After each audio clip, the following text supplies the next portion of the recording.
Was anyone out there, first of all, have questions to get rolling? Sometimes time goes by and next thing you know, you didn't get to ask your question. So any questions up first? Wow. I'll tell you right now, I'll tell you what a big problem is. When I was your age, like I'm looking around, I asked every question that I could. I took every time that I could to ask a question, especially from someone that was in front of me. I got the name Cheddar. And I got the name Cheddar when I was a dancer because I was 21 years old and I was on a bus with a bunch of guys who were 30 years old who had been dancing for 5 years. And they took the level from A to C. And that means that they met girls and next thing you know, they were making out with them, having sex with them. And I was like, what is going on? Another reality for me, completely, 100%. I was going from A to B, thinking the more I talked, the better, closer I was, then maybe to C. I'll tell you right now, I'm blown away that nobody asked a question. That is one of the worst things that you can do to yourself is not ask questions. And I'll tell you why they called me Cheddar. Cheddar, who wanted to get good with girls, 21 years old, didn't know shit about women, didn't know anything about it because I ask questions all the time. The state of curiosity in you, if you don't have the state of curiosity, you are screwed. You are completely screwed. There are so many things that you have to move forward with. If you're not creative, thinking about which question I need to ask, that's crazy.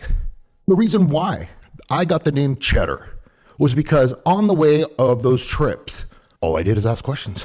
I'm like, how did that, what, you didn't say anything. And next thing you know, you're making out with her. What is that? Or I'd be like, so, I don't know, do you go on dates with her? Or do you pay this? Do you pay, how do you, all day long. So they said, you know what?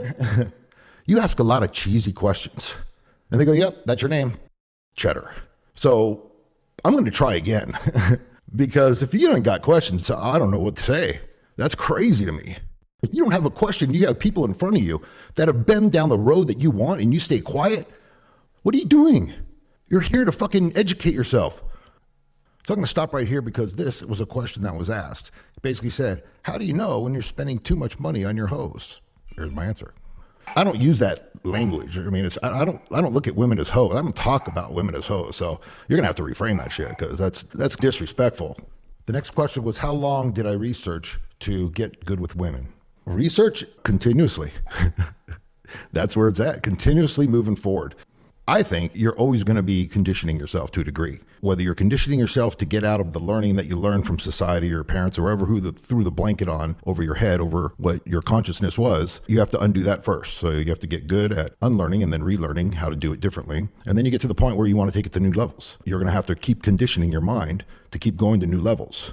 And there's always things you got to work through because the belief structure that's within your neurology is conditioned to a certain level. And you don't go to the next level without conditioning it to get ready for the next level. And it's a process of experiment. Sometimes you go through it. Sometimes you get blasted back. Sometimes it's all in. On my Facebook and my YouTube, the last two, if you go to Hypnotica YouTube, I did 2 that specifically talk about this.